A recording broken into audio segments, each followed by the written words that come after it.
What do you do if you want to make $50,000 in a week? This guy named Preston Anderson said, I sell some recipes. I commented on his post, like, what are you talking about? That's Alina Eisenhower, an award-winning, gluten-free chef who's transitioned from a 5,000 square foot restaurant with 40 employees to a digital empire. She's built a Facebook group of 100,000 members and reached the 2 Comma Club award in record time. How does she do it? Top of funnel has always been my Facebook group. That's a hill I'll die on. Facebook groups are gold if you figure out how to run them correctly. In this episode, you'll learn the way to build a membership that most people never want to leave. The way I run my membership is a little bit different. If you make it past 12 months, you keep lifetime access to all the content you've amassed.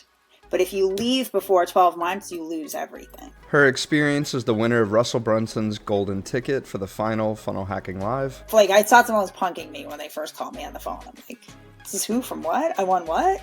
How to build a movement that is capable of breaking world records. The world record for most people in online cooking class was like 700 and something. You had close to 2,000 people live. And the one mindset shift you need in order to survive in business and on the internet. What other people think of you is not your business.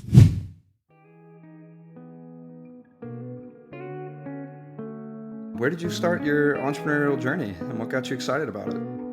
I guess I've always kind of had that. My father was an entrepreneur, so I grew up in that.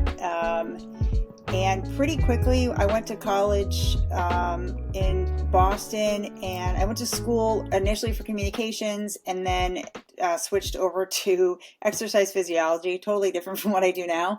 And pretty quickly, even when I was in college, I did internships and was working inside of other businesses, realized that I preferred to work for myself. I much prefer to work for myself and have the control.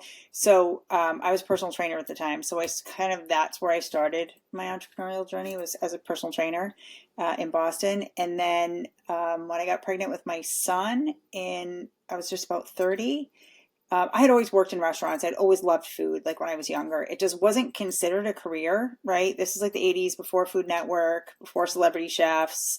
Most restaurant chefs were grumpy old men, as I like to say. I didn't want to end up that way. So I didn't go into it for a career. And my guidance counselors, my parents, like, nobody wanted you to do that. So I went away to college. And then when I got pregnant with my son, I started thinking about, I think like a lot of people do, like, what do I want my life to look like? What do I want to do? We had moved to central Massachusetts, and I was commuting to Boston to train because there was more money there and better clients, and didn't want to do that anymore, especially being pregnant. So my son's father came home one day and said, I can't find a good loaf of bread anywhere. And I was like, oh, that's what I'll do. I'll open a bread bakery. And partially probably hormones, because I was 6 months pregnant at the time. So for the remainder of my pregnancy, for like the next year, I read everything I could get my hands on. I practiced a lot. I tested recipes a lot. And when my son was 6 months old, I opened my first bakery, which is what now people would call a micro bakery, I guess. It was inside a little tiny corner I rented inside of a local little family market. And that grew and evolved, ended up being over the course of 17 years into a very large 5,000 square foot restaurant, bar, and bakery, 40 employees, the whole thing. The ridiculous hours that is the restaurant world, with the tiny little margins that is the restaurant world. And I had some health issues. This is about 8 years ago, which made me kind of start to reevaluate things. My son was in high school. If you're in the restaurant world, especially if you're a chef, you're married to it. There's some people that can manage not to be, but you're married to it for many reasons. One, because the margins are so low, you kind of have to be. Two, because if you're a chef and you're passionate about it, you can't not be there or not be thinking about it. So I decided, this was 2017, decided to close. And at that time I had 40 employees. It was a big operation, but I didn't want the 100 hours a week anymore. I didn't really know what I was going to do. I thought at the time I knew I immediately went into doing consulting for restaurants and bakeries and stuff, and thought that I would start a food blog, because that's when that kind of was the way you made money online with food, through ads and stuff. And through my consulting, got a couple of I was offered an interim job as an interim culinary director for a country club, which was a really good paycheck. So I took that for a while, which led to another interim culinary director job. Thankfully, during COVID, that was for high-end private pay Alzheimer's and dementia. They were trying to overhaul their food program, which was a complete stroke of luck because during COVID, had I not gotten that, I literally got the job like right before lockdown happened. And had I not, restaurant consulting would not have existed for those 4 years. Yeah. I mean, partially, I also was like, wow, imagine if I'd started my online stuff during COVID, where I would be. So while I had that job during COVID, I did start to have the idea in my head because I knew that wasn't a long term, like that's not where I wanted to stay. That wasn't my passion. That wasn't what where I really wanted to be long term. So I started looking online at what people were doing and still thinking maybe I was going to do a food blog, although I didn't love the idea of that you're making your money off of advertisers and that whole part of it. It's just a different kind of content creation and work and not full control. And I had to go gluten free because of my health issues.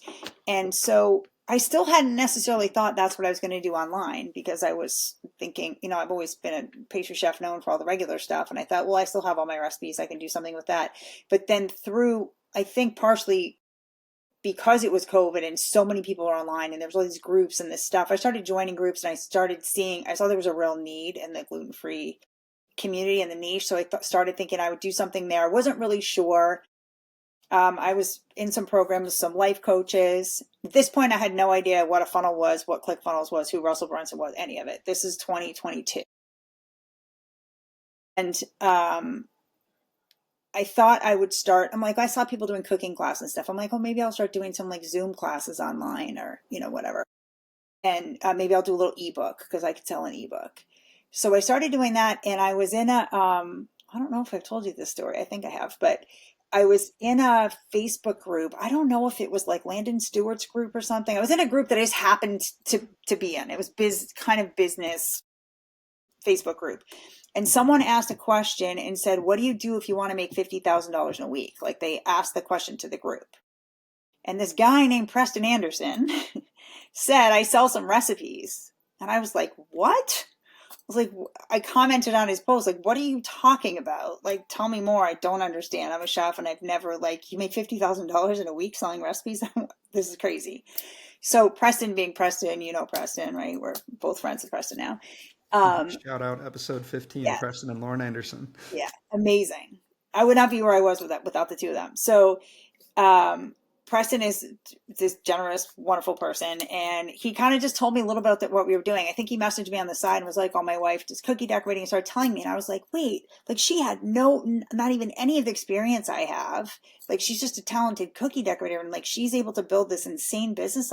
So immediately that's partially my personality. And I think entrepreneurs, right? I was like, well, they can do it. I can do it. And all right, let's figure this out. So I looked at her stuff. I guess I was funnel hacking before I knew what that was. I looked at her stuff a little and started to kind of throw together. So I had started a Facebook group, I think right around that time, a gluten-free Facebook group that was growing pretty rapidly. So I started asking people in the group, would you be interested if I did a membership or I did some courses or something? So people said yes. So I started, my husband pushed me because I kept thinking I need to wait till it's perfect until I have some content done. And he's like, no, just do it. And so I started without any content done. I'm like, well, I'll do a membership and I'll just do 2 new classes every month and that'll be part of the membership and I can just do it as I go. So that was in July of 2022. August of that year, Preston sent me a message. And so I've only talked to them a few times just through Facebook and seeing what they were doing. And Preston sent me a message and he said, are you going to FHL? I was like, what's FHL? Of course, immediately I'm Googling, right? And he's like, well, he said, if you go, me and Lauren are having a mastermind in our suite one night, and it's all going to be people that are food business. I turned to my husband and I said, I don't really care what FHL is or who's going to be there, how much it costs. If I can go hang out with Lauren and Preston for an hour and a half and one night and learn what they did and talk to them more, it's worth going to Florida for this thing. So I bought my ticket and I went. I knew I'll probably get emotional. The first day I walked in that room, I knew I'm supposed to be here. It was amazing. friends with so many people I met right from the first year. I think 2022 was an amazing FHL anyway, just the speakers, everything about it. Amen to that. As soon as like Russell started speaking, all of it, the craziest thing is my grandmother, my mother's mother was so far ahead of her time. She was a diehard Dan Kennedy fan, Tony Robbins fan. She had all the books. Like, I'm like, wait, I've heard of these people. I've seen these people. All these people Russell talks about, like all his secrets of sex. My grandmother had all those books. So I immediately felt like, yeah, like I was home and I was supposed to be there. And, um, Russell in total classic Russell fashion, he starts by day 2, he's selling you something. And I'm like, dude, just tell me how much it costs. Like, yes, Here's I my want credit it. card. How much does it cost? And so when they talked about, Two Combo Club coaching at the time, what it was called, I knew I wanted to do it. I didn't know, I was not at that time. My business I had managed just by kind of seeing what other people were doing and scrapping it together, um, to get my membership up. I think I had 100 members at the time. So my membership was making me like $4,000 a month. And then I was selling some like individual classes and stuff. So I was probably just making maybe $8,000 a month, if that, not even consistently. Coaching was like what, 2,500 or something. And I was like, okay, I can kind of just cover this. And if like my husband's okay with the fact that I'm not like bringing in a whole bunch, but I had this feeling, sometimes you get that feeling that it was a bigger risk not to do it than to do it. Like I thought about it for a hot minute and I just kept coming back to like, no, if I don't do it, it's going to take me so much longer to get there because I have no idea what this world is about. I don't know what a funnel is. I don't know how to build one. I don't understand any of this stuff. Like if someone doesn't show me, I'm not a super techie person. Like I do all right. But so I joined Two Comma Club coaching. A lot of things kind of just fell into place. I had actually on my plane ride there, uh, the guy sitting next to me on my plane ride, there was one seat between us, no one was sitting there, and opened his laptop. And I don't usually talk to the people on my flight. For whatever reason, we started talking, and turns out both of us had our flight changed 3 times. We were both supposed to fly out of a different airport. Ended up at Logan. We're both from Worcester. Turns out he lives like 4 miles from me in the next town over. His Small kids go to world. this, yeah, his kids go to the private school that my son graduated from. And I was like, what do you do? He's like, I'm a funnel builder. Like, this was before I, even got there on the way there. And I was like, so tell me what a funnel is because I don't even know what this thing is I'm going to. So he explained to me and told me that he was Allison Prince's funnel builder. But at that time didn't mean anything to me until I got to Funnel Hacking Live. And then I was like, whoa, okay, he's no joke. And I didn't really see him or talk to him much the whole time there. His name's Joel Lewis. We ran into each other once or twice. And then when I got back, my husband said to me, when I said like, oh, I wish I could like have someone build my funnels. I'm like, yeah, I'm in this coaching, but it's still going to take me a while. And he's like, why don't you just like reach out to that guy that you met? Like, you never know. You guys, like, your kids go to the same school and you never know. Maybe he'll like give you a good deal, whatever. So I did. I met with him in person, which was fun for both of us because he said he doesn't even usually get to meet his clients in person because they're all over the world. And I ended up hiring him. It was the same feeling. I was like, I need to bite the bullet and pay someone to build this first funnel because if I build this, this was October, like we can be doing something for the holiday season, or 6 months from now, I can be still trying to figure out how I put a funnel together. So I hired him and I was in Two Comma Club and did, do what Russell says. I just did what they said, followed the system. Luckily I had someone building the back end part of it. And, like a lot of people, we launched in November. I don't know if this was 22 or 23, but whatever that first year was, we launched in November the first. So like 8 weeks after Funnel Hacking Live, I more than made back what I had invested to everybody. Paid for two Comma Club, paid for my funnels, and was like, whoa, okay, this stuff really works. So I stayed in Two Comma Club coaching for a year and a half, I think. And then I just became like, I was too busy trying to run my business, but still following the system, still going to Funnel Hacking Live every year. And it took me that first year when I was there, I remember sitting in that room with Lauren and Preston in the mastermind, and it was Jen and Matt Vrains were there, and like the Seven Sisters, like all these people that almost everyone in that room had already won a Two Comma Club award. and Preston was most of theirs accountant. And I remember saying to myself, I'm coming back, I'm walking on that stage, and he's going to be my accountant. And 3 years later, 3 years later, so it was 2025, this February, I went back, Preston's my accountant, and I got my 2 Comma Club award. Yeah. I love it. That's so Yeah. amazing. It's super inspirational, and I think some of the elements of your story that I want to dive into deeper is like the relationship side of things, because it sounds like the community and the people around you that you chose to surround yourself with and investing in yourself is what helped to kind of bring that journey together. So I guess my question is for anybody who's listening and just got to hear this amazing transformation that you went through for the past 3 years, like what advice would you give to them in terms of asking for help and being able to receive it, and then on top of that, like picking the right people to work with and things of that nature? If you're listening to this show, it probably means one thing: you're focused on building a successful online business.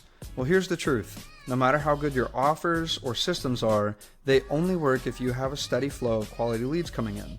And one of the most powerful ways that I've discovered to create that flow is through a podcast. That's why I created the Podcasting for Leads Masterclass. In this free masterclass, I break down how to design a podcast that consistently generates high-quality leads for your business by building relationships with the right guests, which gives you access to their network, their list, and their audience, all while positioning you as the go-to authority in your niche. So, if you want to create a predictable lead flow, attract dream clients on repeat, and build the kind of authority that fuels your long-term growth, then check out the Podcasting for Leads Masterclass. The link is in the description down below. Now, let's get back to the conversation. It's everything. I say to everybody, like, invest in, if you believe in your mission, you believe in your dream, you believe in a few things. I'll say is, one, the biggest lesson I learned from Russell from probably the first day I was there, was build a community, right? Build a movement, because that's everything. And then having the right people to help you implement it, because it's 100% worth it. I am a firm believer. If you believe in what you're doing, you believe in your movement, then go all in on yourself and invest in. There's a reason why, and when you haven't done it yet, it's so easy to be like, people pay what for coaching? Like what? Like, I'm going to pay how much for what? And it's partially the knowledge, but a big part of it is that community that you're in and surrounding yourself with other people that are just as driven, that get it, that don't think you're crazy, that are there to help you figure it out. Even if we're not all doing the same thing, selling the same thing, there's so many elements you can learn from other people's businesses and then apply them to whatever it is you're doing. Like, I've taken so much from other industries, other people in the ClickFunnels world that were doing the way they might run a program or something else, and then figured out how to apply it to mine. It makes the whole journey much more fun, much more bearable, but also I think it accelerates everything so much. Could I have done it without? Yes. Could I have done it in 3 years with a small ticket? The thing is, I'm small ticket. That's the other thing, is everybody thinks you have to be big ticket. I'm small ticket. My membership is $40 a month. My biggest, most expensive thing I sell is $480 a year. And I hit 2 Comma Club in 2.5 years. So you can do it with small ticket. Everybody thinks it has to be these big, crazy, expensive, coaching programs or something. You don't. You just hit it differently. But I wouldn't have been able to do it that fast if I hadn't hired. And I'm a firm believer in that. Find people, one, that I'm big on personal recommendations, which is, again, being part of that community, right? So being referred to, I met Joel, he referred me to a person for ads that he worked with. Like, everybody kind of knows each other. And so you know who to trust. Finding people that you have seen their work, you trust them, they're personally recommended. And then finding people that know the stuff you don't know and trust them to just do it. Like, if I hire someone, I'm not second guessing my funnel builders. Like, now I have a different funnel builder now, who I met through Bart's World, through ClickFunnels, and then also I actually knew Brooke before Bart. She brought me into Bart's World, but at that time she wasn't my funnel builder. It's just such a small world. Joel, my first funnel builder, his company got bought out. So through 2 Comma Club, I introduced him, which is my fault. Through my coaches there and stuff, to somebody that was a big VC, and they ended up hiring him. And after about a year, they brought him in-house because they got massively funded and stuff, and they wanted to bring everything in-house. So he needed to pass me off. Like I was losing my funnel builder, which ordinarily would have been the huge, scary thing. But I had already met Brooke and we'd become friends.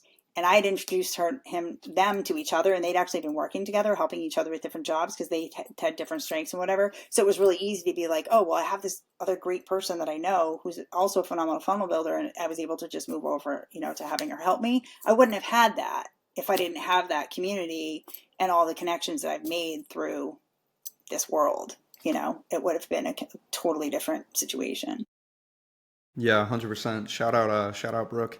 She's fantastic. Yeah, I think there's a lot to be said about the people you meet, the recommendations you get, and then being willing to just, go out and give it a shot. It's fantastic. So let's talk a little bit more about the marketing side of things. So in terms of you mentioned your offers, can you kind of break those down a little bit more, like what's included in the membership and all those other things as well? Yeah. So I do mine a little bit differently. So I'll say for me, top of funnel has always been my Facebook group. That's a hill I'll die on. I know there's a few people in this world that will also say the same thing. The Facebook groups are gold if you figure out how to run them correctly. That's still top of funnel for me. Um, so the way I run my membership is a little bit different, and I think a lot of people could actually benefit from it, and I wish somebody would, ClickFunnels, if you're listening, come up with a solution for, we've had to do we're migrating everything to ClickFunnels right now. We had the membership on a different platform, like a lot of people. We use ClickFunnels to sell. Now ClickFunnels is everything for us, CRM, everything. My membership is a rolling membership. So even with ClickFunnels, we're having to do a little back-end API workaround stuff, and it's still going to be a little bit labor intensive. We're hoping down the road it'll be able to be more automated. Because I do a rolling membership, which is very different from what a lot of people do, and almost everything I sell in my membership, I sell as standalones. So it gives me more opportunity, which I think is how I was able to hit the 2 Comma Club, in all honesty. So I sell a single one, they're between 1 and 2 hours, professionally recorded and edited. They weren't always. Go back and look at my first ones, which I'm still selling. The video quality and everything is light years away from what we're doing now. But professionally edited, recorded, 1 to 2 hours long for $40. And I release one a month, brand new recorded polished glass. You can go to my shop, my store page, and buy them. So you want to just buy how to decorate cakes or how to make gluten-free bread or whatever it is, you can buy it for $40. The membership, to make it a no-brainer, the membership is $40 a month. For $40 a month, you get that one class. Starting with the month you join, you get the new release each month, but you don't get any of the previous stuff. You can buy that stuff at a discount. But you get everything starting with the month you join, plus then some other bonuses. You get a live Zoom once a month, a live Q&A once a week, which I think is key for anyone with a membership. That keeps it so sticky. And you can pay year in full or you can pay month to month. But what keeps it sticky with the month to month? So I right now have... I hover between, you generally around 1,000 members right now. And a good portion of those, I probably still have 80 of my 100 original members from 3 years ago. And part of that is because there's always new stuff coming every month. They still come to all my free stuff because they feel like they're going to learn something. I might just say, if you're always, I don't do anything scripted. I just talk from what I know. And I think no matter what profession you're in, what your specialty is, if you just talk from what you know, and that's why Q&As are so valuable. Like it comes out a different way each time because someone asked the question differently. So someone might not have got it one time and someone else asks it differently the next time and they get it. And that's true whether you're teaching cooking or like life coaching. But I think it makes people stay because they just want to keep hearing what you're saying because they never know what little nugget you're going to throw out, in this month's live or something. The other thing that I do to keep it really sticky is you get the content starting with the month you join for as long as you're a member. If you make it past 12 months, you keep lifetime access to all the content you've amassed. But if you leave before 12 months, you lose everything. So that once people get past about the 6-month mark, even if you just look at it cost-wise, it makes no sense to leave because of the value of what they've already have there that they don't want to lose. So I think that has helped the retention stay really high, so that we've had a few, that first launch, our first launch was huge. And then we've had a few smaller ones. Then we went through, like this past year, we didn't do a lot of super hard sales. Things got weird with Facebook ads for a while. And then I was switching funnel teams. Then we've been migrating for a year. So it hasn't been a real like go hard, but we're still maintaining where we are and like growing slowly. We're just now about to do our first big challenge, big launch that we've done in almost a year, which I'm excited about, because I think we're going to have another a big growth spurt again. But having something that you can kind of know is super sticky is amazing, right? Because it's always cheaper to keep someone than to have to go get someone new. So if you can keep even the bulk of it, it probably fluctuates by like 50 people. So it ranges from 950 to 1,000, depending on, when people come and go. But retention's really, really high. And so I think that's a huge part of it. And then the individual sales, I'd say that I make almost as much money still to this day from individual class sales over the course of a year, not necessarily monthly, but we do sales. So going back to Preston's original answer to that question about sales, is we do flash sales. So every once in a while, we'll do like a 30% off sale on classes every 6 to 8 weeks. And then we usually do a pretty good volume during that. People like wait and they save up and they buy a whole bunch of classes. Some people are just that type of buyer. I think that's another thing for people to think about. If you have a membership, is can you individually sell parts of that membership? Do they, for cooking, it just happened to work that way. I couldn't wrap my head around, if I wanted it to keep going and be ongoing, you can't have like a set course that they have to follow through in a certain order. Plus, not everybody wants to. Not everybody feel like cooking this thing today or this month. So the way that I have it, they have a lot of flexibility. And if you have whatever it is that you teach or sell, you can do something like that. I think it gives you a lot more flexibility in being able to sell the individual classes. I look sometimes at people that buy them, and I'll look and see people that I look in their account and I'm like, the amount of money they've spent buying individual classes, they like could have been a member this whole time and had all these extra perks. But that's just, they're not that kind of a buyer. For whatever reason, they just want to buy their little thing. I don't know if they have a commitment issue or whatever it is, but they don't want to do the membership, and that's okay. But I'm able to capture both that way. And I would not have hit, right, with 1,000 members, even if I'd had 1,000 since the beginning, I wouldn't have hit 2 Comma Club if it wasn't for the other individual sales. It was the combination of those two things together. Yeah, that's awesome. I love that. You said something that's really got my mind turning, and I'm curious to learn how you learned it. And it was the idea that you're keeping it sticky by basically making it so that way, like, once you hit the 12-month mile marker, like, you get to keep all of what you so-called like earned, if you will. How did you come across that concept? So that concept, I completely, I won't say completely, I partially took from a life coach who's built an insane online business. It's funny because she actually uses ClickFunnels, but she's not the kind of person that, she's not a big marketer. She does no paid ads. She does nothing. She uses ClickFunnels for her back end, which I think actually only started maybe last year. She's built her whole business on Facebook. She's Canadian. And she's an insane, like $100 million, but crazy business. And half the world, most people probably never even heard of her. But she has a high level membership, coaching membership. That's how she does it. And that is where I first got the idea. The very first year, even though hers is completely different, hers is $15,000 for the year. It's $2,500 a month, right? It's way more than, mine is, or it's $1,600 a month, whatever it is. But she does it the same way. As long as you're in, you get everything she does for the whole year. So which is the way I run mine. If I do free challenges, free masterclasses, for anything, if you're a bootcamp member, you automatically get access to it, and you automatically get the replays in your portal, so you can go watch them anytime you want. Like, that's just included. And that I kind of got from her. And she does the same thing. If you leave, you right away immediately lose everything. You lose the community. So I have a private Facebook community, also for my paid group. So you're kicked out of that. You lose everything. That also, community is super, super important, because they're not leaving me. They're leaving their community of friends, and they've all become friends. And it is I love my community so much. They're the greatest community. Like, everybody feels like they know each other, especially because we do Q&As every week and we do live. So we're on and we see each other and everybody talks to each other. They're friends. I feel like I'm friends with them all. So that keeps it much stickier because people don't want to leave their group of friends. It's like this, our happy little nerd out about whatever it is you do, right? So mine's gluten-free cooking and baking. For someone else, it might be cookies or sewing or whatever, but it's like your little nerdy group of people that are obsessed with that and they have their little happy corner of the internet where their friends are. They don't want to leave it. And so that really, really helps it to be sticky. And yeah, so I totally got that idea from her, and seeing that I was like, oh, that makes so much sense because you don't want to lose, especially if you haven't caught up with it yet. If you have stuff you haven't watched or whatever, you don't want to lose it.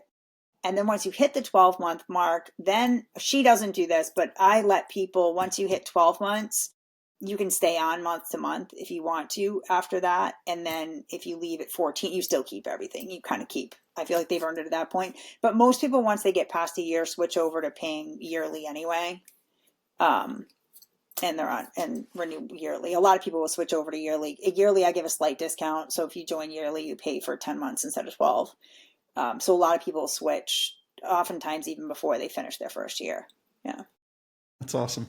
I love it. I think that's a great testament to the community that you're building, but then also like the information that you have. Yeah. Um, I'm curious myself. I would like to dive into a little bit of the gluten-free baking side of things really quickly. What have been some of the best um, tricks that you've learned in terms of like making the gluten-free items actually taste good and like hold together? Because I know a lot of times they like fall apart and things of that nature. It's funny. So it's, I mean, I come out of, I think there's a couple things. So I came out of being a pastry chef for 20 years before I had to switch over to being gluten free. And I had done some gluten free stuff even when I had, because it was starting to be, more and more people that had to be on a gluten free diet or celiac or whatever else. For a little while it was trendy. Now it really is. I'd say the majority of my audience, the majority of my group, and my free group is now, we're going to hit 100,000 people this week, maybe tomorrow. Yeah. Yeah, which is insane. Um, and we run it really strict. That is 100,000 engaged, the right people. Like we probably turn away as many people as we let into our group. We run our group very tight, which makes a big difference. Um, but I had such high standards from being a pastry chef for so long in regular cooking, and like I dabbled in it a little bit. And then when I had to become gluten free, what I started doing is looking into groups and seeing what people's problems were, what problems need to be solved, which a lot of what you just said, right? It's dry, it's crumbly, it doesn't taste good.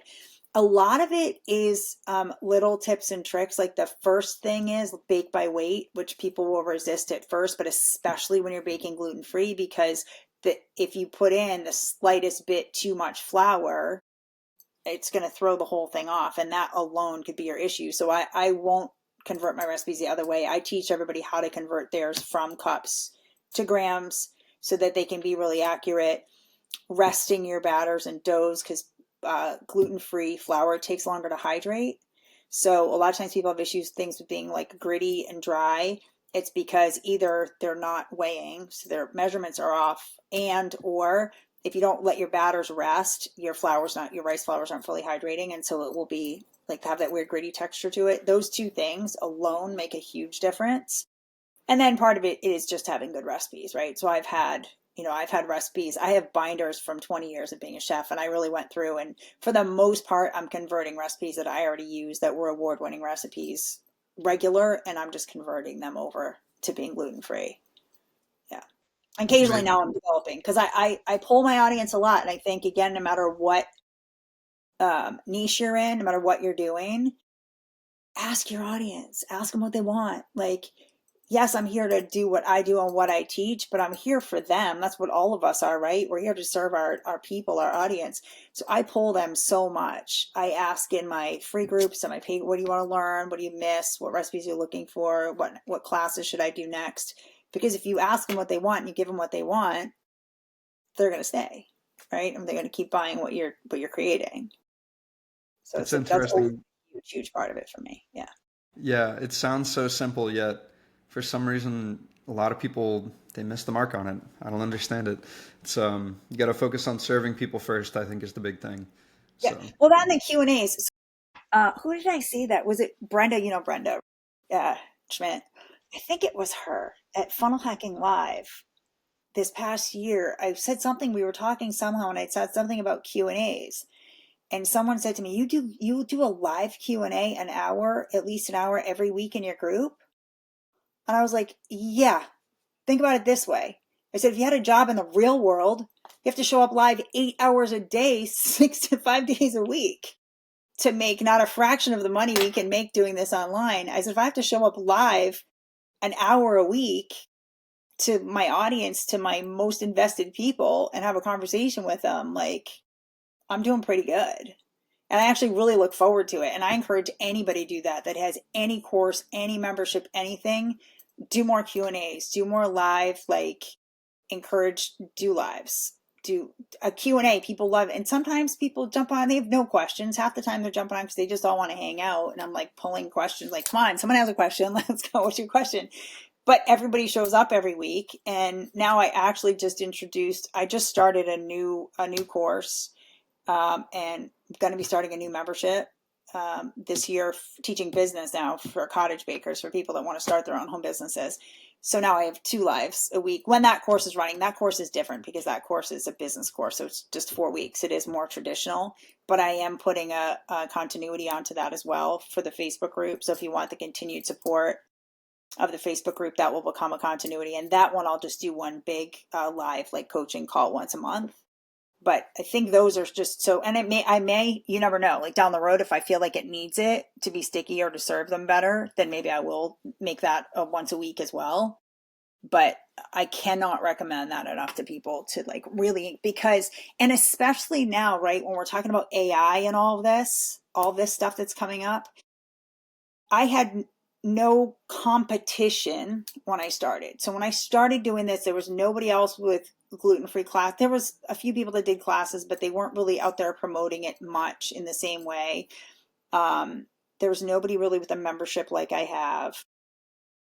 Since now, there's 2 or 3 other ones. And when I look at them, none of them, the difference, when I look at, well, what's the difference between them and me? I'm like, the difference is me. Right? You're the difference.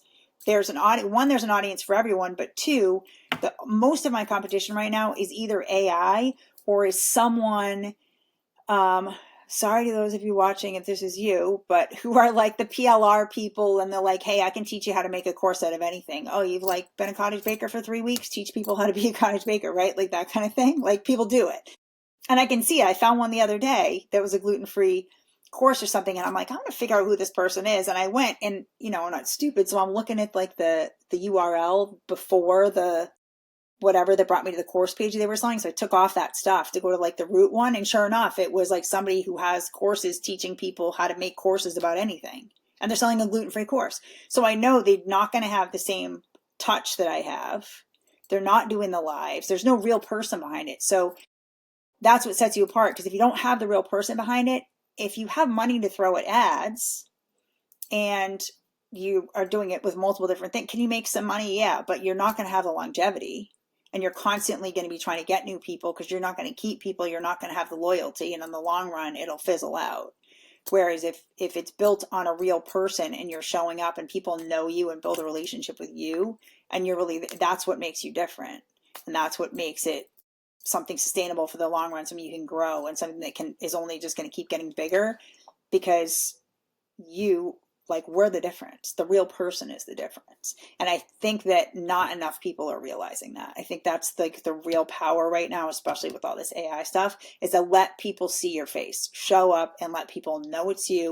You don't have to be perfect. In fact, people like it better when you're not. Right? I used to worry so much about like, oh, I got to get ready and I got to put makeup on. I got to look perfect every time I show up on camera. And then I was like, no, people want to know you're real. Because if people know you're real, people crave that right now, and they want to know that there's a real person behind it that means what they says, and it isn't there just to kind of sell them a crappy recipe and move on. Yeah, I couldn't say it any better myself.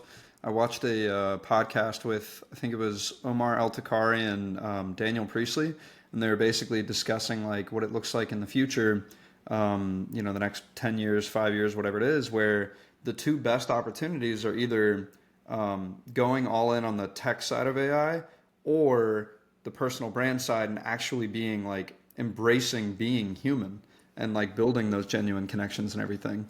and Hmm. sounds like it's working really well for you. I'm interested to hear more about the business side that you're talking about for that. And have you had any clients that you've been working with in that regard and how it's working for them?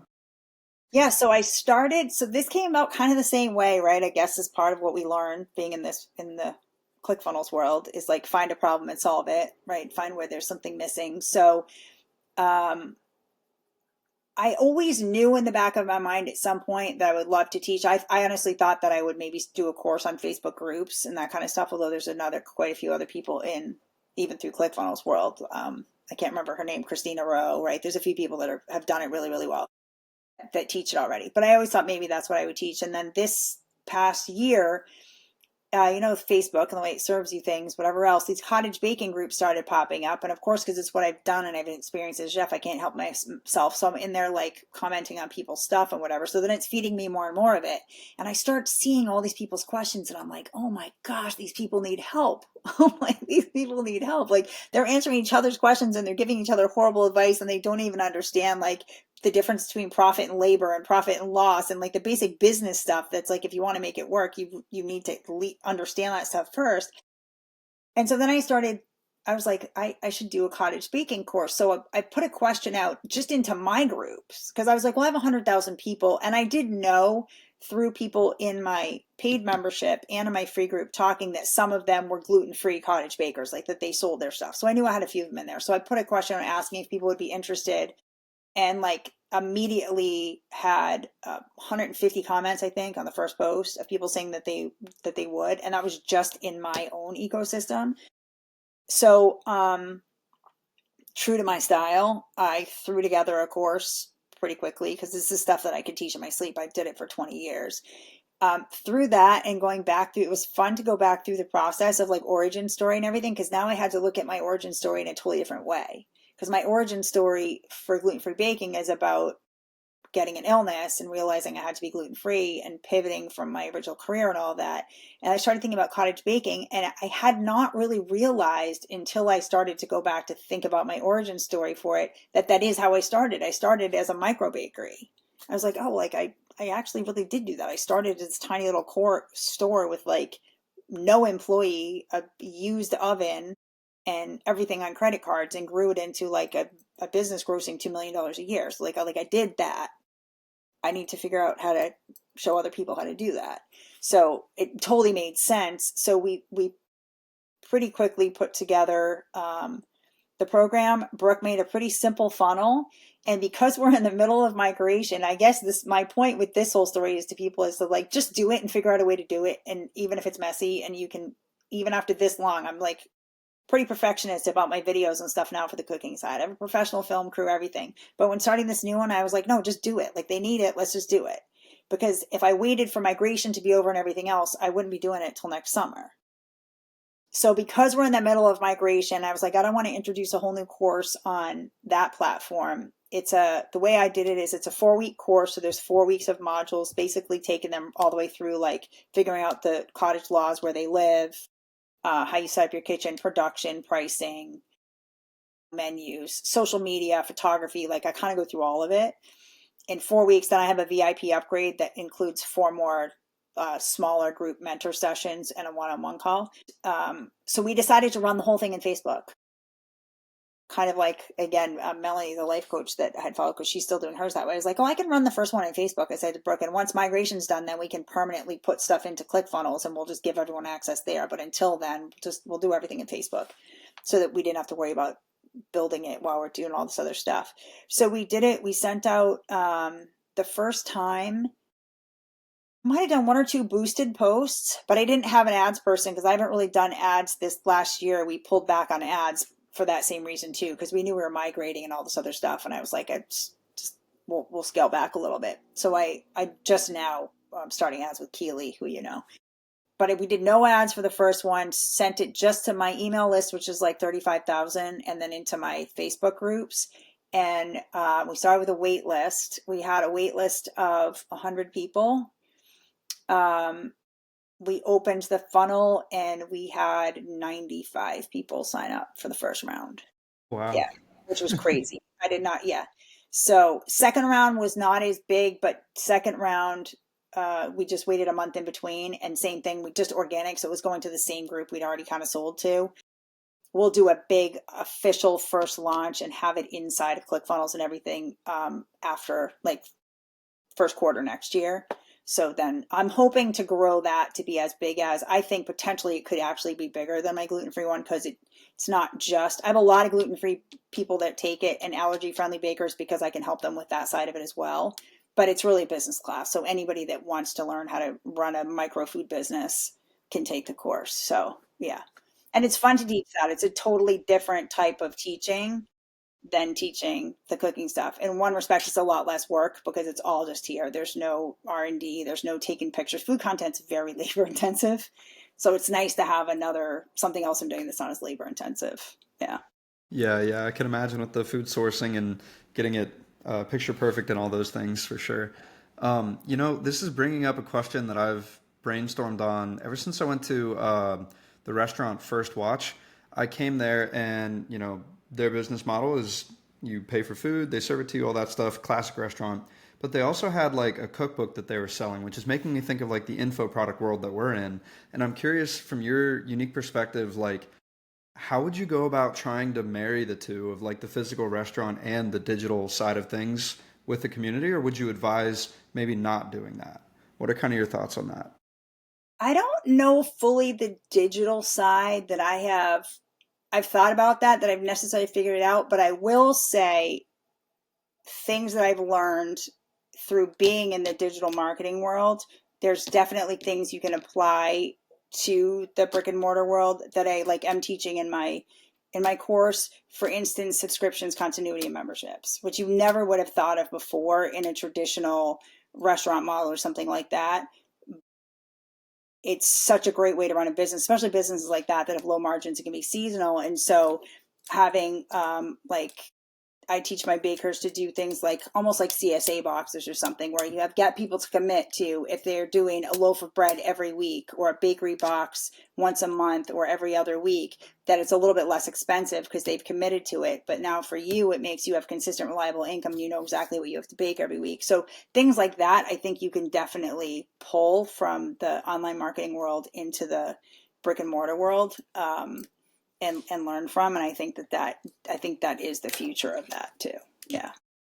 Yeah, I think the one use case scenario that I personally saw, and I could be misquoting it, but I think it was Panera Bread had something like that for like a lemonade or something, where it was like you could get so many drinks on a subscription Yes, they situation. did. You're right. Yep, they Yeah, did. Yeah. yeah. I have a buddy of mine that I'm helping him with some digital stuff at the moment, and he has a company that does churros, and like that's the one thing they do, and it's interesting the subscription model, and he puts them in like nice boxes and things, and Yeah. yeah, it's Does got he me do thinking. subscription? Yeah. Does he do Um, subscription? Not that I Totally. know of. So how would you recommend maybe he goes about doing that?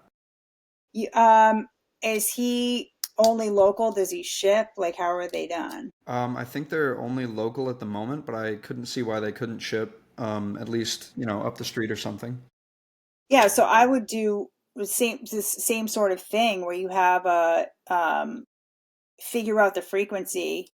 If it was me, I'd probably look at my most regular customers and the frequency they come in and the frequency they buy, and then model something after that where you offer something where it's a little bit of a discount and maybe there's some other additional perks thrown in or something. So it's almost like you're taking it's taking the old loyalty model where it used to be a punch card, right? You come 10 times and then you get a free one, but instead it's like you commit to 10 times and you get free stuff. You know what I mean? It's a little bit different and you're paying ahead. So I'm not relying on you coming and punching a card that you might forget, you might lose there. I'm getting you to commit to something, and in exchange, you're getting, you feel special. You're part of the special club, and you're getting a discount on something that you really like. And then then you can count on it. And I think that could work really well for those types of businesses.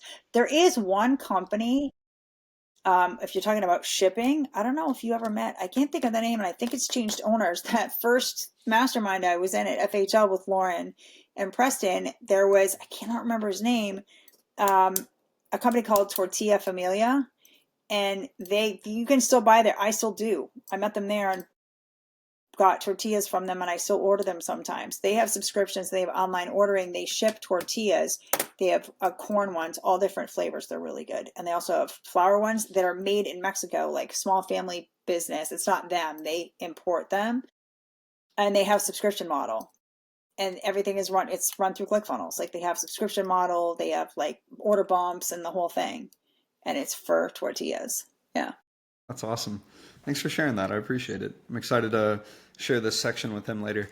Um, so I remember Russell Brunson did something totally new at FHL this past year, where he basically created the golden ticket, so to speak, and I believe you were the winner of that. Is that correct?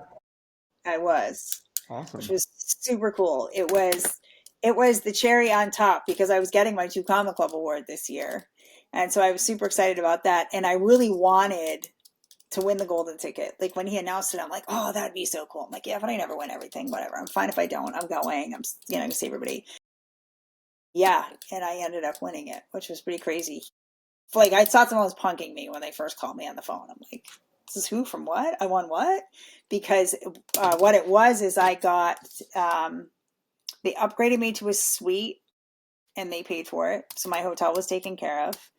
I got front row seat with Bill Allen basically for the entire FHL. I got to meet Russell and Todd.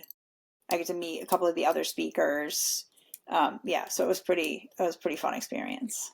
Yeah, Yeah, it sounds like a blast. Did you have yeah. any big takeaways or anything from that behind the scenes side of things?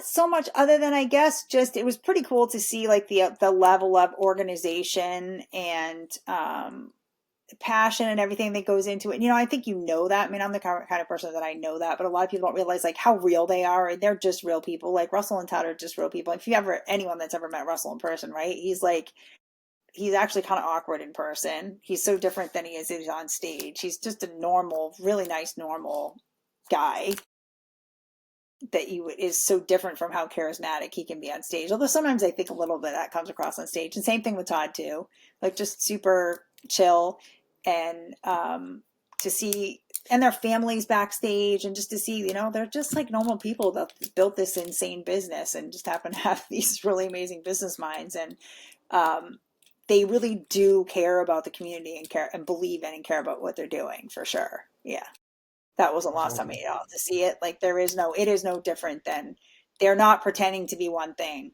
on stage when they're selling and then something else behind the scenes. Yeah. Yeah, it's good to hear the congruency there. That's Yeah. awesome. Yeah. Yeah. So we are nearing the end of 2025 here. What's some of the big goals that you have before the year concludes? Well, we're doing a big launch. So everything's coincided at once. This next couple of weeks is really crazy because we're hitting 100,000 people in the Facebook group again, like today or tomorrow. I think we're 50 people away. So yeah. Super exciting. And then we had Black Friday. And then after that, we put our challenge, it's just the way it worked with migration and everything. So we're doing a 3-day challenge starting the Tuesday after Black Friday, a 3-day challenge. So my big goal for the year is really um, to max out that challenge. So we haven't had a really huge one since the first big challenge that I did, which I think was 2023. I'm like, was it 22 or 23? But the first really big challenge that we did, I think the first really big one was in 20. And we had about 5,000 people register, I think, for that one, which we should be able to hit that again because I have a bigger audience now. So that's my goal.